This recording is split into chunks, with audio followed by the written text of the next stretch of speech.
ఇద్దరే ఒకరు మాజీ ప్రధాని మరొకరు తాజా ఆర్మీ చీఫ్ కానీ వాళ్ళిద్దరి మధ్య మాటల యుద్ధం సాగుతుంది.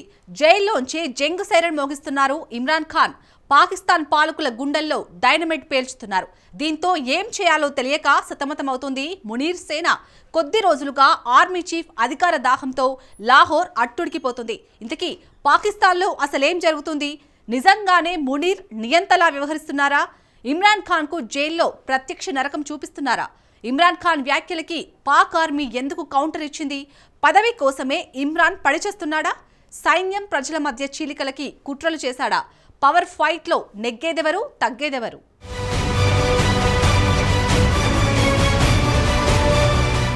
నువ్వొక మెంటల్ దేశాన్ని భ్రష్టు పట్టిస్తున్నావు. పాక్ మాజీ ప్రధాని ఇమ్రాన్ మాటలు ఇవి. నేను కాదు, నువ్వే ఓ నార్సిసిస్ట్, అధికార వ్యామోహం కలిగిన దుర్మార్గుడివి, అవినీతికి పాల్పడి జైలు పాలయ్యావని అంటున్నాడు ఆర్మీ చీఫ్ మునీర్. పాకిస్తాన్లో ఇమ్రాన్ మునీర్ వర్గీయుల మధ్య మాటల యుద్ధం నడుస్తోంది. ఇమ్రాన్ వర్సెస్ మునీర్ అన్నట్లుగా సీన్ మారిపోయింది. జైలు శిక్ష అనుభవిస్తున్న మాజీ ప్రధాని ఇమ్రాన్ ఖాన్ పై పాక్ ఆర్మీ మండిపడింది. మునీర్ను ఉద్దేశించి ఇమ్రాన్ చేసిన వ్యాఖ్యలపై కస్సుమంది. పాక్ ఆర్మీ చీఫ్ ఒక మానసిక వ్యాధితో సతమతమైపోతున్నాడని, నిర్ణయాల్లో స్థిరత్వం లేదంటూ ఇమ్రాన్ చేసిన వ్యాఖ్యలు దుమారం పుట్టించాయి. ఆయన వ్యాఖ్యల్ని ఖండిస్తూ పాక్ సైన్యం విరుచుకుపడింది. మానసిక అనారోగ్యంతో ఇబ్బంది పడుతోంది ఇమ్రాన్ ఖాన్ అంటూ కౌంటర్ ఇచ్చింది.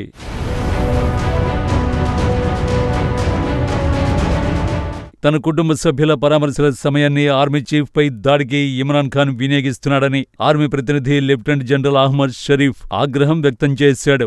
ఇమ్రాన్ ఖాన్ ఓ నార్సిసిస్ట్ గా ఆయన అభివర్ణించారు. తనను తాను ఎక్కువగా ఊహించుకుంటున్నాడని దుయ్యబట్టాడు. ఇమ్రాన్ కు పొలిటికల్ అంబిషన్స్ ఎక్కువైపోయాయని, తాను అధికారంలో లేకుంటే మరెవరూ ఉండకూడదన్నట్టుగా వ్యవహరిస్తున్నాడని లెఫ్టినెంట్ జనరల్ అహ్మద్ షరీఫ్ విమర్శించాడు. తనను జైల్లో కలిసిన వారితో సైన్యానికి వ్యతిరేకంగా ప్రచారం చేసేందుకు ఉపయోగిస్తున్నాడని షరీఫ్ ఆరోపించాడు.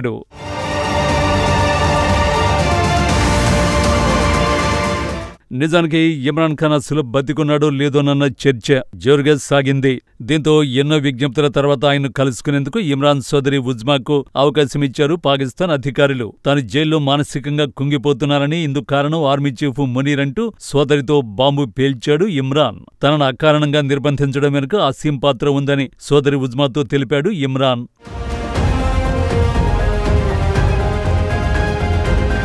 పాకిస్తాన్ రాజకీయాల్లో ఇమ్రాన్ ఖాన్ ఓ సంచలనం.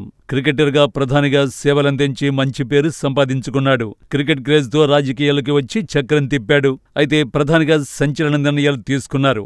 ఆ డెసిషన్స్ తో వివాదాస్పద రాజకీయ నాయకుడిగా ముద్ర వేసుకున్నాడు. అవినీతి ఆరోపణలతో ప్రస్తుతం జైల్లో చిప్పకూడు తింటున్నాడు. హీరో నుండి ఖైదీ వరకు జరిగిన ఇమ్రాన్ పరిణామ క్రమం ఎంతో ఆసక్తి కలిగిస్తోంది. 1992 మార్చి మెల్బోర్న్ క్రికెట్ గ్రౌండ్ లో ప్రపంచ కప్ ట్రోఫీని చేతిలోకి తీసుకున్నప్పుడు పాకిస్తాన్ కోసం ఆ విజయమే ఆయనకు సరికొత్త గుర్తింపు ఇచ్చింది.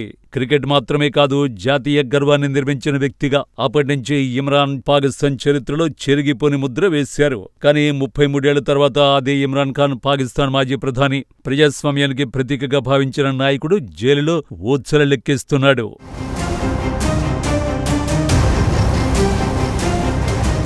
జైల్లో ఉన్న పాకిస్తాన్ పాలకుల గుండెల్లో వణుకు పుట్టిస్తున్నాడు ఇమ్రాన్. ఆర్మీ చీఫ్ మునీర్ మానసికంగా అస్థిరంగా ఉన్న వ్యక్తి అని, పాకిస్తాన్లో రాజ్యాంగం చట్టపాలన పూర్తిగా పతనం కావడానికి కారణమయ్యాడని ఇమ్రాన్ ఖాన్ ఆరోపించాడు. తనను తన భార్యను ఎలాంటి నేరాలు చేయకుండానే కల్పిత ఆరోపణలతో జైల్లో పెట్టారని, తనను ఒంటరిగా ఉంచారని, మానసిక ఒత్తిడికి గురిచేస్తున్నారని ఇమ్రాన్ ఆరోపించాడు. గతంలో ఆసియా కప్ మ్యాచ్ వేళ ఇమ్రాన్ సెటిల్ సంధించారు. ఓపెనర్ గా పాక్ ఆర్మీ చీఫ్ అసీం మునీర్ రావాల్సిందే. ఆర్మీ చీఫ్ కు పీసీబీ చైర్మన్ మొహసిన్ నఖ్వీ తోడుగా రావాలి. ఇద్దరు కలిసి ఓపెనింగ్ బ్యాటింగ్ చేయాలి. అప్పుడే ఇండియాపై పాకిస్తాన్ విజయం సాధ్యమంటూ జైల్లో ఉండి సెటిల్ సంధించాడు ఇమ్రాన్ ఖాన్.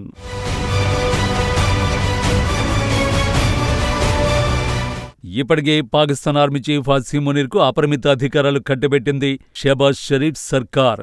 ఆయన అధికారాలు విస్తరించేందుకు అవసరమయ్యే రాజ్యాంగ సవరణకు పాకిస్తాన్ పార్లమెంట్ ఆమోదం తెలిపింది. 27వ రాజ్యాంగ సవరణకు దిగువ సభ 3/2 కంటే ఎక్కువ మెజారిటీతో ఆమోదం లభించింది. కేవలం 4 శాసనసభ్యులు మాత్రమే దీనికి వ్యతిరేకంగా ఓటేశారు. ఎగువ సభలో 3 రోజుల క్రితమే బిల్లుకు ఆమోదం లభించింది. రాష్ట్రపతి సంతకం అనంతరం ఇది చట్టంగా మారనుంది. ఆర్మీ చీఫ్ గా ఉన్న Asim Munir chief of defence forces గా బాధ్యతలు చేపట్టనున్నారు. దీంతో ఆయనకు జీవితకాల రక్షణ లభించనుంది.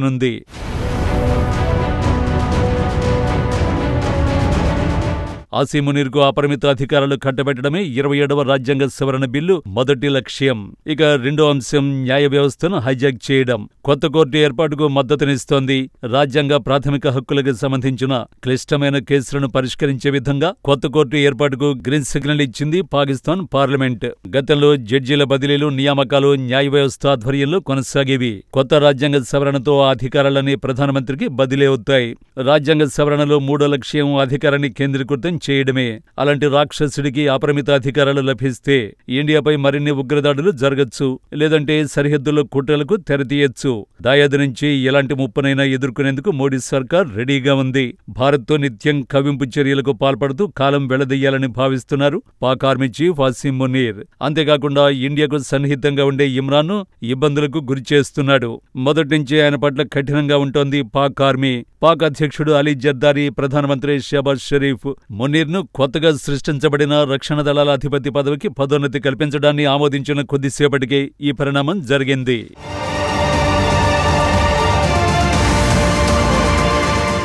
2.5 ఏళ్ల జైలు జీవితం ఇమ్రాన్ ఖాన్ ప్రజాదరణను మరింత పెంచింది. ఇమ్రాన్ బయటకొస్తే ప్రజల్లో పొందిన మద్దతుతో ప్రస్తుత వ్యవస్థను కూలదోసి తిరిగి పాకిస్తాన్ను తన అధీనంలోకి తీసుకోగలడు. అయితే ఏదైనా అపశృద్ధి జరిగితే పాకిస్తాన్ పరిస్థితి బంగ్లాదేశ్ మాజీ ప్రధాని షేక్ హసీనా కాలం చివరి రోజుల్లో తరహాలో పాకిస్తాన్ కూడా చేరుకోవచ్చు. క్రికెట్లో ఇమ్రాన్ శత్రువుగా క్రికెట్ దిగ్గజం సర్ ఇయాన్ బోథమ్ కు గుర్తింపు ఉంది. అయితే ఆయన ఇప్పుడు ప్రత్యర్థిగా కాకుండా ఇమ్రాన్ తిరిగి బయటకు రావాలని కోరుకుంటున్నాడు. మొత్తానికి అటు ఇమ్రాన్ ఇటు మునీర్ అన్నట్లుగా పాకిస్తాన్లో పరిణామాలు చోటు చేసుకుంటున్నాయి. మరి ఇద్దరిలో ఎవరు పైచేయి సాధిస్తారో తెలియాలంటే మరికొంతకాలం వేచి చూడాల్సిందే.